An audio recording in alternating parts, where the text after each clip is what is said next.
Hello दोस्तों, स्वागत है आप सभी का हमारे online channel Aaradhya RAS academy में। दोस्तों, पूरे भारतवर्ष में जितनी भी प्रतियोगी परीक्षाएं आयोजित होती है उन सभी प्रतियोगी परीक्षाओं में दोस्तों पॉलिटिकल साइंस से संबंधित आपको काफ़ी सारे प्रश्न देखने को मिलते होंगे। दोस्तों, पॉलिटिकल साइंस में सबसे महत्वपूर्ण और पहला टॉपिक माना जाता है वो है प्रस्तावना। तो दोस्तों, आज मैं आपके लिए प्रस्तावना से संबंधित टॉप 60 प्रश्न लेकर आया हूँ जो आपकी परीक्षा की दृष्टि से अत्यंत महत्वपूर्ण है। दोस्तों, आपको ये 60 के 60 प्रश्न हैं वो रटने हैं और आराध्या आरएएस एकेडमी के यूट्यूब चैनल को सब्सक्राइब जरूर करना है, बेल आइकन को दबाना है, वीडियो को लाइक और शेयर भी जरूर करना है। एक साथ आपने इतने सारे प्रश्न एक टॉपिक के नहीं देखे होंगे क्योंकि प्रस्तावना का जो टॉपिक है वो बहुत छोटा टॉपिक है। दोस्तों, ये 60 प्रश्न है, इसको देखने के बाद में आपको दोबारा कभी भी है वो प्रस्तावना का टॉपिक पढ़ने की जरूरत नहीं पड़ेगी। तो चलिए दोस्तों, शुरू करते हैं। पहला प्रश्न आता है, भारतीय संविधान के किस भाग को उसकी आत्मा की आख्या प्रदान की गई है। आख्या मतलब संज्ञा होता है। तो दोस्तों, यहाँ पे देखिए, भारतीय संविधान को आत्मा की संज्ञा है वो कौन से पार्ट को प्रदान की गई है। तो इसका राइट आंसर हो जाएगा वो है प्रस्तावना को भारतीय संविधान की आत्मा कहा गया है। ए नंबर का ऑप्शन सही उत्तर हो जाएगा। नेक्स्ट क्वेश्चन है, आगे देखिए, संविधान निर्माताओं ने किस पर विशेष ध्यान दिया था। तो दोस्तों, संविधान निर्माताओं ने दोस्तों प्रस्तावना पर विशेष ध्यान दिया था। तो इसमें ए नंबर का ऑप्शन सही उत्तर हो जाएगा। आगे देखिए दोस्तों, 3 नंबर का प्रश्न है, भारत में जनप्रिय संप्रभुता है क्योंकि भारत के संविधान की प्रस्तावना शुरू होती है इन शब्दों से। तो दोस्तों, भारत की जो प्रस्तावना है वो कौन से शब्द से शुरू होती है। तो दोस्तों, आपको प्रस्तावना है वो याद रखनी चाहिए। प्रस्तावना, ठीक है दोस्तों, भारत की जो प्रस्तावना है वो हम भारत के लोग भारत को एक संपूर्ण प्रभुत्व संपन्न समाजवादी पंथ निरपेक्ष लोकतांत्रिक गणराज्य बनाए। ठीक है, ये शुरू की लाइन है। ठीक है, तो शुरुआत किससे हो रही है, हम भारत के लोग से। तो इस प्रश्न का राइट आंसर हो जाएगा डी नंबर का ऑप्शन बिल्कुल सही उत्तर हो जाएगा, हम भारत के लोग। नेक्स्ट है, आगे देखिए, 4 नंबर का प्रश्न है, भारत को गणतंत्र क्यों कहा जाता है। तो भारत को गणतंत्र क्यों कहा जाता है, क्योंकि दोस्तों यहाँ राज्य का प्रमुख निर्धारित अवधि के लिए होता है। ठीक है, जैसे कोई राजा महाराजा वो नहीं है कि जब भाई वंशानुगत होता है कि भाई वो उसके बाद में वो बनेगा, उसकी कोई अवधि नहीं होती थी राजा महाराजाओं की। तो यहाँ पर क्या है कि गणतंत्र का मतलब होता है यहाँ राज्य का प्रमुख निर्धारित अवधि के लिए निर्वाचित होता है। ठीक है, डी नंबर का ऑप्शन राइट आंसर हो जाएगा। इसका मतलब क्या होता है, गणराज्य। आगे देखिए, 5 नंबर का प्रश्न है, भारत है एक, तो भारत क्या है। तो एक धर्मनिरपेक्ष राष्ट्र है। भारत क्या है, धर्मनिरपेक्ष राष्ट्र है। ए नंबर का ऑप्शन इसका बिल्कुल सही उत्तर हो जाएगा। 6 नंबर प्रश्न है, धर्मनिरपेक्षता का अर्थ है। तो दोस्तों, धर्मनिरपेक्षता का अर्थ क्या है, 4 ऑप्शन आपके सामने हैं। तो देखिए, धर्मनिरपेक्षता का अर्थ है कि यहाँ पर यानी कि राज्य सरकार द्वारा किसी धर्म को स्वीकार नहीं करना, यही मतलब होता है धर्मनिरपेक्षता का। ठीक है, यानी कि किसी के साथ में धर्म के आधार पर कोई भेदभाव नहीं किया जाता। ठीक है, और राज्य सरकार का भी कोई धर्म नहीं होता। तो इसका राइट आंसर हो जाएगा सी नंबर का ऑप्शन बिल्कुल सही उत्तर हो जाएगा। आगे देखिए, 7 नंबर का प्रश्न है, भारत एक धर्मनिरपेक्ष राज्य है, इसका मतलब है कि भारतीय राज्य किसी निश्चित धर्म को समर्थन नहीं करता। यहाँ पे देखिए, ये इसका राइट आंसर हो जाएगा डी नंबर का ऑप्शन। भारत एक धर्मनिरपेक्ष राज्य है, इसका मतलब यह है कि भारतीय राज्य किसी निश्चित धर्म का समर्थन नहीं करता। डी नंबर का ऑप्शन सही उत्तर हो जाएगा। देखिए, प्रश्नों का लेवल देखिए, और अगर आप आराध्या आरएएस एकेडमी के साथ में जुड़ गए तो आपको और भी अच्छी अच्छी चीज़ें मिलेंगी। देखिए, 8 नंबर का प्रश्न है, गणतंत्र होता है, तो गणतंत्र का मतलब क्या होता है। गणतंत्र का मतलब होता है राज्य जहां पर अध्यक्ष वंशानुगत रूप से न हो, उसका मतलब होता है गणतंत्र। मैंने भी आपको बताया था, गणतंत्र यानी कि निश्चित अवधि के लिए निर्वाचित होता है। ठीक है, वंशानुगत नहीं होता। तो इसमें डी नंबर का ऑप्शन सही उत्तर हो जाएगा। 9 नंबर प्रश्न है, इसमें देखिए, निम्नलिखित में से वे 2 शब्द कौन से हैं जिनका समावेश 42वें संशोधन द्वारा संविधान की उद्देशिका में किया गया था।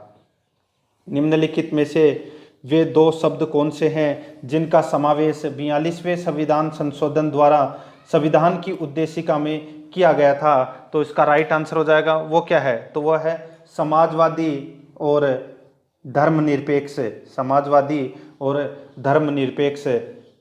ठीक है, तो इसका राइट आंसर हो जाएगा वो है सी नंबर का ऑप्शन। और 42वां संविधान संशोधन कब हुआ था, तो ये हुआ था दोस्तों 1976 में। कब हुआ था, 1976 में। ठीक है, आगे देखिए दोस्तों, इसमें 10 नंबर का प्रश्न है, भारतीय संविधान की प्रस्तावना में भारत को किस रूप में घोषित किया गया है। तो भारत को किस रूप में घोषित किया गया है, तो दोस्तों भारत को यहाँ पर एक प्रभुत्व संपन्न, देखिए आपने अगर प्रस्तावना पढ़ी हो तो दोस्तों मैं आपको फिर से एक बार बता देता हूँ। देखिए प्रस्तावना थोड़ी सी आगे से पढ़ के, हम भारत के लोग भारत को एक संपूर्ण प्रभुत्व संपन्न समाजवादी पंथ निरपेक्ष लोकतांत्रिक गणराज्य बनाने के लिए। ठीक है, अब यहाँ पे देखिए एक प्रभुत्व संपन्न समाजवादी धर्मनिरपेक्ष प्रजातांत्रिक गणराज्य। ठीक है, तो ये अपना राइट आंसर हो जाएगा, इसका सी नंबर का ऑप्शन बिल्कुल सही उत्तर हो जाएगा। इस रूप में घोषित किया गया है भारत को। 11 नंबर का प्रश्न है, भारत एक गणतंत्र है, इसका अर्थ है, भारत एक गणतंत्र है, इसका अर्थ क्या होता है कि भारत में वंशानुगत शासक नहीं है। ठीक है, इसका मतलब यह है कि भारत में वंशानुगत शासक नहीं है। सी नंबर का ऑप्शन राइट आंसर हो जाएगा। देखिए प्रश्न एक और उत्तर अनेक प्रकार के, देखिए कैसे घुमा घुमा के प्रश्न पूछा गया है। ठीक है, गणतंत्र का मतलब मैंने आपको 3 बता दिया है। ठीक है, तो इसमें सी नंबर का ऑप्शन सही उत्तर हो जाएगा। नेक्स्ट है, निम्नलिखित में से कौन सा शब्द भारत के संविधान की उद्देशिका में नहीं है। तो देखिए भारत की जो प्रस्तावना है उसमें कौन सा शब्द शामिल नहीं है। देखिए समाजवादी है, पंथ निरपेक्ष है, प्रभुत्व संपन्न है, लोकतांत्रिक गणराज्य है। ठीक है, लेकिन लोक कल्याण नहीं है। तो इसका राइट आंसर हो जाएगा डी नंबर का ऑप्शन बिल्कुल सही उत्तर हो जाएगा। आगे देखिए दोस्तों, इसमें कल्याणकारी राज्य का उद्देश्य है, कल्याणकारी राज्य का उद्देश्य है, तो क्या है उसका उद्देश्य, वो है कमजोर वर्गों के कल्याण का प्रबंध करना, कमजोर वर्गों का दोस्तों कल्याण का प्रबंधन करना। तो इसका राइट आंसर बी नंबर का ऑप्शन हो जाएगा। आगे देखिए 14 नंबर का प्रश्न है, भारत को एक गणराज्य मुख्य रूप से माना जाता है क्योंकि, भारत को एक गणराज्य मुख्य रूप से माना जाता है क्योंकि यहाँ पर राज्याध्यक्ष का चुनाव होता है, यानी कि राज्याध्यक्ष यानी कि राष्ट्रपति का भी चुनाव होता है। ठीक है, ए नंबर का ऑप्शन राइट आंसर हो जाएगा। ठीक है, राज्याध्यक्ष अपना कौन है, तो राष्ट्रपति। आगे देखिए, भारतीय संविधान की प्रस्तावना के सिलसिले में निम्नलिखित में से कौन सा क्रम है वो सही है। भारतीय संविधान की प्रस्तावना के सिलसिले में निम्नलिखित में से कौन सा क्रम है वो सही है। तो यहाँ पे देखिए दोस्तों, प्रस्तावना आपको एक बार पूरी याद रखनी चाहिए। मैं आपको बता देता हूँ प्रस्तावना एक बार पढ़कर फिर से। देखिए, हम भारत के लोग भारत को एक संपूर्ण प्रभुत्व संपन्न समाजवादी पंथ निरपेक्ष लोकतांत्रिक गणराज्य बनाने के लिए तथा उसके समस्त नागरिकों को सामाजिक आर्थिक और राजनीतिक न्याय, विचार, अभिव्यक्ति, विश्वास, धर्म और उपासना की स्वतंत्रता, प्रतिष्ठा और अवसर की समानता प्राप्त कराने के लिए तथा उन सब में व्यक्ति की गरिमा और राष्ट्र की एकता और अखंडता सुनिश्चित करने वाली बंधुता बढ़ाने के लिए। ठीक है, तो ये है दोस्तों अपनी प्रस्तावना जो मैंने आपको पढ़ के बताई है अभी यहाँ पे। तो यहाँ पे देखिए सार्वभौम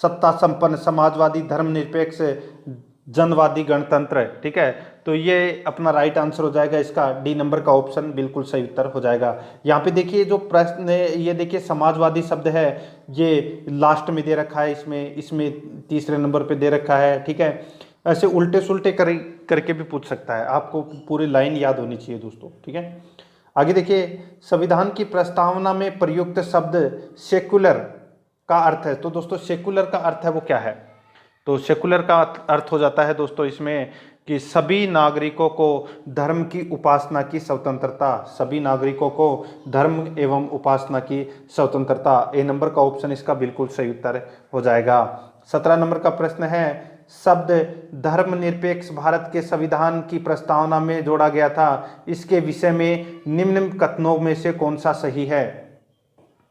दोस्तों यहाँ पे शब्द दे रखा है धर्मनिरपेक्ष। जो धर्मनिरपेक्ष शब्द है ये प्रस्तावना में जोड़ा गया था, इससे संबंधित अपने को यहाँ पे 4 कथन दे रखे हैं। अपने को बताना है कि इनमें से कौन सा कथन है वो सत्य है। तो देखिए दोस्तों, यह वर्ष 1976 में जोड़ा गया था, बिल्कुल सही है। 42वें संविधान संशोधन हुआ था 1976 में, तब यह शब्द जोड़ा गया था धर्मनिरपेक्ष, बिल्कुल सही है। आगे देखिए दूसरा नंबर का, यह 44वें संविधान संशोधन द्वारा जोड़ा गया। तो दोस्तों मैंने अभी आपको बताया कि यह 42वें संविधान संशोधन द्वारा जोड़ा गया, तो 44वां तो इसमें गलत हो जाएगा। आगे देखिए, यह 42वें संविधान संशोधन में जोड़ा गया, तीसरा कथन है वो बिल्कुल सही है। चौथा देखिए, यह मूल प्रस्तावना में था। तो दोस्तों मूल प्रस्तावना में नहीं था, बाद में जोड़ा गया था इसको 42वें संविधान संशोधन के माध्यम से। तो इसमें दूसरा और चौथा है वो गलत है। 1 और 3 इसका बिल्कुल सही उत्तर राइट आंसर हो जाएगा, यानी कि बी नंबर का जो ऑप्शन है वो इसका बिल्कुल सही उत्तर हो जाएगा, 1 और 3। आगे देखिए, भारतीय संविधान की प्रस्तावना में लिखित हम भारत के लोग यानी कि we the people of India से क्या अर्थ निकलता है? तो दोस्तों इससे क्या अर्थ निकलता है ये अपने को इसमें बताना है, ठीक है। तो इसका राइट आंसर क्या हो जाएगा बताइए दोस्तों। 4 ऑप्शन मैं आपको दे रहा हूं यहाँ पे कि भारतीय संविधान की प्रस्तावना में लिखित हम भारत के लोग यानी कि we the people of India से क्या अर्थ निकलता है? तो इससे क्या अर्थ निकलता है? तो इसका राइट आंसर हो जाएगा वो है दोस्तों, संविधान का निर्माण भारत की जनता के द्वारा हुआ है। तो इसका राइट आंसर बी नंबर का ऑप्शन बिल्कुल सही उत्तर हो जाएगा। आगे देखिए दोस्तों, इसमें 19 नंबर प्रश्न है। इसमें देखिए समाजवाद का अर्थ है। तो दोस्तों समाजवाद का अर्थ है वो क्या है? समाजवाद का अर्थ है वो क्या है? तो इसका राइट आंसर हो जाएगा वो है दोस्तों, इसमें समाजवाद का अर्थ है सामाजिक न्याय है।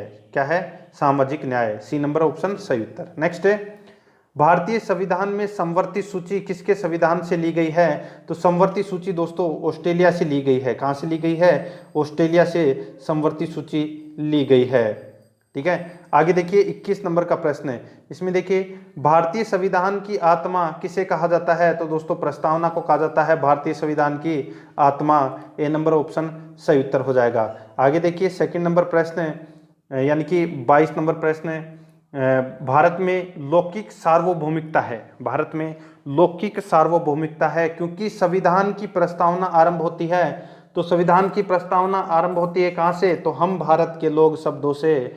तो इसका राइट आंसर हो जाएगा ए नंबर का ऑप्शन सही उत्तर। अपनी प्रस्तावना है वो हम भारत के लोग शब्द से ही शुरू होती है, शुरुआत, ठीक है। तो इसमें ए नंबर ऑप्शन सही उत्तर। नेक्स्ट है, भारतीय संविधान की प्रस्तावना पर किस क्रांति का प्रभाव नहीं झलकता है?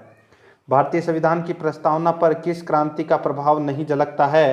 तो दोस्तों ये है इसमें चीन की क्रांति का दोस्तों इसमें प्रभाव नहीं झलकता है। बाकी फ्रांसीसी क्रांति, अमेरिकी क्रांति और बोल्शेविक क्रांति का इसमें प्रभाव झलकता है। तो डी नंबर का ऑप्शन राइट आंसर हो जाएगा। आगे देखिए 24 नंबर प्रश्न है, मूल भारतीय संविधान के अनुसार भारत एक है। तो भारत एक क्या है? तो दोस्तों प्रभुत्व संपन्न लोकतांत्रिक गणराज्य है। क्या है? प्रभुत्व संपन्न लोकतंत्रात्मक गणराज्य है, ठीक है। तो इसका राइट आंसर हो जाएगा ए नंबर का ऑप्शन बिल्कुल सही उत्तर हो जाएगा। आगे देखिए 25 नंबर प्रश्न है, संविधान के अंतर्गत भारतीय लोकतंत्र के आदर्शों को हम कहाँ देख सकते हैं? तो दोस्तों कहाँ पर देख सकते हैं?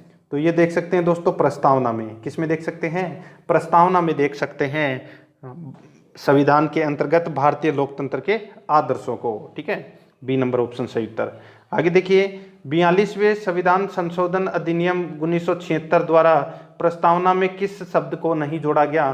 तो दोस्तों कौन से शब्द को नहीं जोड़ा गया? तो यहाँ पे देखिए धर्मनिरपेक्ष, समाजवादी, एकता एवं अखंडता। तो इसमें दोस्तों यहाँ पे जो गुट निरपेक्षता है इस शब्द को नहीं जोड़ा गया था इसमें, ठीक है। तो इसका राइट आंसर सी नंबर का ऑप्शन बिल्कुल सही उत्तर हो जाएगा। 3 शब्द जोड़े गए थे, ठीक है। आगे देखिए भारतीय संविधान की प्रस्तावना के बारे में कौन सा कथन सही है? तो कौन सा कथन है वो दोस्तों इसमें सही है वो अपने को बताना है। तो देखिए समाजवादी धर्मनिरपेक्ष शब्द 1950 में लागू संविधान के अंग थे, गलत है।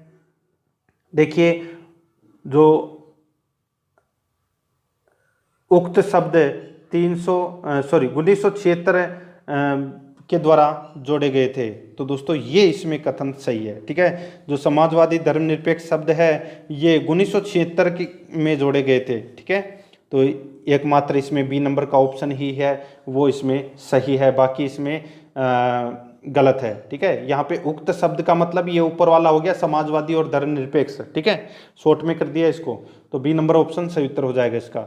आगे देखिए 28 नंबर प्रश्न है, भारतीय संविधान ने किस प्रकार के लोकतंत्र को अपनाया है? तो भारतीय संविधान ने किस प्रकार के लोकतंत्र को अपनाया है? तो दोस्तों वो है लोकतांत्रिक गणतंत्र को अपनाया है, लोकतांत्रिक गणतंत्र को अपनाया है। डी नंबर का ऑप्शन इसका राइट आंसर हो जाएगा। नेक्स्ट है, भारतीय संविधान की प्रस्तावना में वर्णित लोकतंत्र को किस रूप में स्वीकारा गया है? भारतीय संविधान की प्रस्तावना में वर्णित लोकतंत्र को किस रूप में स्वीकार किया गया है? तो दोस्तों किस रूप में? तो देखिए इसका राइट आंसर हो जाएगा राजनीतिक राजतंत्र, आर्थिक लोकतंत्र और सामाजिक राजतंत्र, इन तीनों के रूप में स्वीकार किया गया है। तो डी नंबर का ऑप्शन बिल्कुल सही उत्तर हो जाएगा। 30 नंबर का प्रश्न देखिए, भारतीय संविधान की प्रस्तावना के अनुसार भारत के शासन की सर्वोच्च सत्ता किसमें निहित है? तो सर्वोच्च सत्ता है वो किसमें निहित है भारत की शासन की? तो वो है जनता में। ए नंबर का ऑप्शन इसका बिल्कुल सही उत्तर हो जाएगा। 31 नंबर प्रश्न है, इसमें देखिए भारत की संप्रभुता, एकता तथा अखंडता को अक्षुण्ण बनाए रखने तथा उसकी रक्षा करने का प्रावधान किया गया है। भारत की संप्रभुता, एकता तथा अखंडता को अक्षुण्ण बनाए रखने की तथा उसकी रक्षा करने का प्रावधान किया गया है। तो इसका राइट आंसर हो जाएगा वो है प्रस्तावना में। ए नंबर का ऑप्शन बिल्कुल सही उत्तर हो जाएगा। आगे देखिए, भारतीय संविधान की प्रस्तावना में जिन आदर्शों एवं उद्देश्यों की रूपरेखा दी गई है उनकी आगे व्याख्या की गई है, उनकी आगे व्याख्या की गई है। तो दोस्तों मूल अधिकार, राज्य के निर्देशक, नीति निर्देशक सिद्धांतों एवं मूल कर्तव्य में। ठीक है, बहुत ही अच्छा प्रश्न है। भारतीय संविधान की प्रस्तावना में जिन आदर्शों एवं उद्देश्यों की रूपरेखा दी गई है उनकी आगे व्याख्या की गई है मूल अधिकार में, राज्य के नीति निर्देशक तत्व में और मूल कर्तव्यों में। तो इसका राइट आंसर सी नंबर का ऑप्शन हो जाएगा। आगे देखिए 33 नंबर प्रश्न है, संविधान सभा में प्रस्तुत उद्देश्य प्रस्ताव में अभिव्यक्ति विचार को भारतीय संविधान के किस भाग में पूर्णतः शामिल किया गया है? संविधान सभा में प्रस्तुत उद्देश्य प्रस्ताव में अभिव्यक्ति विचार को भारतीय संविधान के किस भाग में पूर्णतः शामिल किया गया है? तो इसका राइट आंसर हो जाएगा वो है दोस्तों प्रस्तावना में। ठीक है, तो इसका राइट आंसर हो जाएगा प्रस्तावना में शामिल किया गया है। तो इसमें ए नंबर ऑप्शन सही उत्तर। आगे देखिए, भारतीय संविधान की प्रस्तावना में क्या स्पष्ट नहीं होता? तो क्या स्पष्ट नहीं होता? तो दोस्तों वो है इसमें संविधान को लागू करने की तिथि, संविधान को लागू करने की तिथि दोस्तों इसमें स्पष्ट नहीं करता। ठीक है, प्रस्तावना में। तो इसका राइट आंसर सी नंबर का ऑप्शन बिल्कुल सही उत्तर हो जाएगा। आगे देखिए, निम्नलिखित में से किन उद्देश्यों को भारतीय संविधान उद्घोषित नहीं करता है? निम्नलिखित में से किन उद्देश्यों को भारतीय संविधान उद्घोषित नहीं करता है? तो वो है दोस्तों इसमें किसको? तो वो है अंतर्राष्ट्रीय शांति और सुरक्षा की अभिवृद्धि। ये दोस्तों नीति निर्देशक तत्व में आते हैं, ये प्रस्तावना में यानी कि उद्देश्य में नहीं आते। सामाजिक, आर्थिक और राजनीतिक न्याय। ठीक है, न्याय 3 प्रकार के होते हैं, ये भी याद रखना, सामाजिक, आर्थिक और राजनीतिक। प्रस्तावना के अंदर विचार, अभिव्यक्ति, विश्वास, धर्म और उपासना की स्वतंत्रता, ये 5 प्रकार की दोस्तों स्वतंत्रता है। कौन कौन सी? विचार, अभिव्यक्ति, विश्वास, धर्म और उपासना, 5 प्रकार की स्वतंत्रता है। और दोस्तों समानता है, ये 2 प्रकार की है, प्रतिष्ठा और अवसर की समानता। ठीक है, तो इस प्रश्न का राइट आंसर हो जाएगा डी नंबर का ऑप्शन, क्योंकि ये प्रस्तावना में नहीं है। 36 नंबर प्रश्न है, भारतीय संविधान की प्रस्तावना में देश का कौन सा नाम उल्लेखित है? तो देश का कौन सा नाम उल्लेखित है भारतीय संविधान की प्रस्तावना में? तो दोस्तों वो है भारत और इंडिया। सी नंबर का ऑप्शन इसका बिल्कुल सही उत्तर हो जाएगा। भारतीय संविधान के आर्टिकल 1 में भारत का नाम है वो भारत और इंडिया दे रखा है। ठीक है, आगे देखिए, भारतीय संविधान किसके द्वारा स्वीकृत है? तो किसके द्वारा स्वीकृत है? तो ये दोस्तों भारत की जनता द्वारा स्वीकृत है। तो इसका राइट आंसर डी नंबर का ऑप्शन हो जाएगा। आगे देखिए, भारत की संप्रभुता किसमें निहित है? तो दोस्तों भारत की संप्रभुता किसमें निहित है? तो ये निहित है दोस्तों किसमें? तो भारत की जनता में निहित है। डी नंबर का ऑप्शन बिल्कुल सही उत्तर हो जाएगा। 39 नंबर प्रश्न है, भारतीय संविधान को संविधान सभा द्वारा अंगीकृत कब किया गया? तो ये किया गया दोस्तों कब? तो 26 नवंबर 1949 को यह अंगीकृत किया गया था। ए नंबर का ऑप्शन इसका बिल्कुल सही उत्तर हो जाएगा। 40 नंबर प्रश्न है, भारत का संविधान पूर्ण रूप से तैयार हुआ? तो दोस्तों पूर्ण रूप से कब तैयार हुआ था? तो ये हुआ था दोस्तों 26 नवंबर 1949 को। 26 नवंबर 1949 को यह पूर्ण रूप से तैयार हो गया था। तो इसका बी नंबर का ऑप्शन सही उत्तर हो जाएगा। आगे देखिए, भारतीय संविधान कब अंगीकार किया गया? तो दोस्तों कब अंगीकार किया गया? तो ये किया गया दोस्तों 26 नवंबर 1949 को।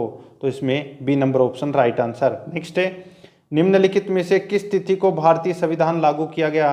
तो भारतीय संविधान 26 जनवरी 1950 को लागू किया गया। ए नंबर ऑप्शन सही उत्तर। नेक्स्ट है, किस वर्ष भारत एक प्रभुत्व संपन्न प्रजातांत्रिक गणराज्य बना? तो ये बना दोस्तों कब? तो 1950 में बना था दोस्तों संपूर्ण प्रभुत्व संपन्न प्रजातांत्रिक गणराज्य 1950 में। नेक्स्ट है, संविधान की उद्देशिका में कितनी बार संशोधन किया जा चुका है? यानी कि प्रस्तावना में कितनी बार संशोधन किया जा चुका है? तो एक बार ही किया गया है 1976 में 42वें संविधान संशोधन के माध्यम से। ठीक है, तो इसमें सी नंबर का ऑप्शन राइट आंसर हो जाएगा। नेक्स्ट है, देखिए उद्देशिका और प्रस्तावना एक ही है। ठीक है, शब्द दो अलग अलग हैं लेकिन एक ही मतलब इनका। आगे देखिए, भारत के संविधान की प्रस्तावना में प्रथम संशोधन कब किया गया? तो प्रथम संशोधन 1976 में किया गया था 42वें संविधान संशोधन के माध्यम से। नेक्स्ट, अब देखिए 46 नंबर का प्रश्न है दोस्तों, इसमें देखिए, निम्न अवतरण में हम भारत के लोग भारत को एक संपूर्ण प्रभुत्व संपन्न समाजवादी पंथ निरपेक्ष लोकतांत्रिक गणराज्य बनाने के लिए तथा उसके समस्त नागरिकों को सामाजिक आर्थिक और राजनीतिक न्याय अभिव्यक्ति विश्वास धर्म और उपासना की आज़ादी प्रतिष्ठा और अवसर की समता प्राप्त कराने के लिए उन सब में व्यक्ति की गरिमा और राष्ट्र की एकता और अखंडता सुनिश्चित करने वाली बंधुता बढ़ाने के लिए दृढ़ संकल्प होकर अपनी इस संविधान सभा में आज एतद, यहाँ पे खालिस्तान भरना है। ठीक है, एतद इस संविधान को अंगीकृत अधिनियमित और आत्मसमर्पित करते हैं। तो यहाँ पे जो खालिस्तान है इसमें कौन सी डेट आएगी ये अपने को बताना है। तो वो है 26 नवंबर 1949 आएगी इसमें। यानी कि भारत की प्रस्तावना को कब स्वीकार किया गया था? तो 26 नवंबर 1949 को। ठीक है, याद रखना। आगे देखिए, संविधान की प्रस्तावना सभी भारतीय नागरिकों को निम्न में से कौन सा एक उपलब्ध कराने के लिए वादा नहीं करती? तो यहाँ पे देखिए, विचार की स्वतंत्रता, न्यायिक और सामाजिक है। ठीक है, तो ये तीन तो उपलब्ध करा सकती है लेकिन पूंजी की समानता है ये उपलब्ध कराने का वादा नहीं करता। ठीक है, ये प्रस्तावना। ठीक है, पूंजी की समानता वाला, तब तो ऐसे हो जाएगा कि भाई हाँ सबकी पूंजी बराबर होनी चाहिए। ठीक है, ऐसा नहीं होता। ठीक है, आगे देखिए, 26 नवंबर 1949 को अंगीकृत भारतीय संविधान की प्रस्तावना में शब्द सम्मिलित नहीं है।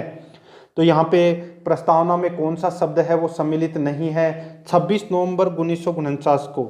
ठीक है, तो यहाँ पे देखिए दोस्तों, बहुत ही अच्छा प्रश्न है, कौन सा शब्द इसमें सम्मिलित नहीं है। अब देखिए बात हो रही है 26 नवंबर 1949 की। अब उसमें दोस्तों पंथ निरपेक्ष समाजवादी और गण अखंडता ये शब्द तो 1976 में जोड़े गए थे। ठीक है, प्रश्न देखिए दोस्तों, ये शब्द तीनों शब्द पहला दूसरा और तीसरा समाजवादी पंथ निरपेक्ष और अखंडता शब्द है ये 1976 में जोड़े गए थे। यहाँ पे अपने को पूछ रहा है 26 नवंबर 1949 को। तो यहाँ पे सिर्फ दोस्तों एक ही शब्द जोड़ा गया था, वो है गणराज्य। ठीक है, अपने को पूछा क्या है इसमें कि प्रस्तावना में शब्द सम्मिलित नहीं है, तो 1 2 3 है वो सम्मिलित नहीं थे उस समय। ठीक है, 1949 में। ए नंबर का ऑप्शन सही उत्तर। आगे देखिए, संविधान की उद्देशिका के संबंध में निम्न स्थानों पर विचार करिए और नीचे दिए गए कूट की सहायता से बताइए कि इनमें से कौन सा सही है। तो यहाँ पे देखिए दोस्तों, कौन सा कथन है वो इसमें सही है वो अपने को इसमें बताना है। देखिए, नेहरू द्वारा प्रस्तुत ऑब्जेक्टिव प्रस्ताव अंतर्गोत्वा उद्देशिका बना, बिल्कुल सही है दोस्तों। जो उद्देशिका प्रस्ताव है ये नेहरू जी लेके आए थे। आगे देखिए, इनकी प्रकृति न्याय योग्य नहीं है, तो ये भी बिल्कुल सही है। इनका संशोधन नहीं किया जा सकता, तो दोस्तों संशोधन किया जा सकता है, जैसे 42वां संविधान संशोधन में किया गया था। तो तीसरा इसमें गलत हो जाएगा, बाकी के इसमें 2 तो सही है। चौथा देखिए, संविधान के विशिष्ट प्रावधानों को यह रद्द नहीं कर सकता, ये दोस्तों इसमें सही है बिल्कुल, ठीक है। तो इसमें तीसरा नंबर का गलत था, बाकी 1, 2 और 4 तो इसमें सही है ही, तो इसमें बी नंबर का ऑप्शन बिल्कुल सही उत्तर हो जाएगा। आगे देखिए, 50 नंबर प्रश्न है, भारतीय संविधान की उद्देशिका में परिवर्तन किस संशोधन अधिनियम में किए गए थे।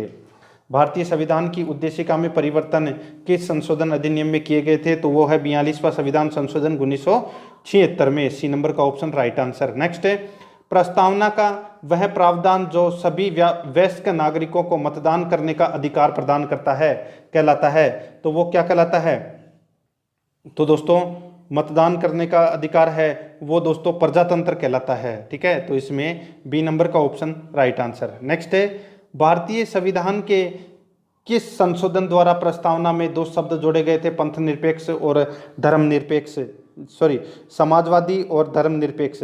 तो इसका राइट आंसर हो जाएगा वो है 42वें संविधान संशोधन, बी नंबर का ऑप्शन सही उत्तर। नेक्स्ट है, भारतीय संविधान लागू हुआ तो 26 जनवरी 1950 को लागू हुआ।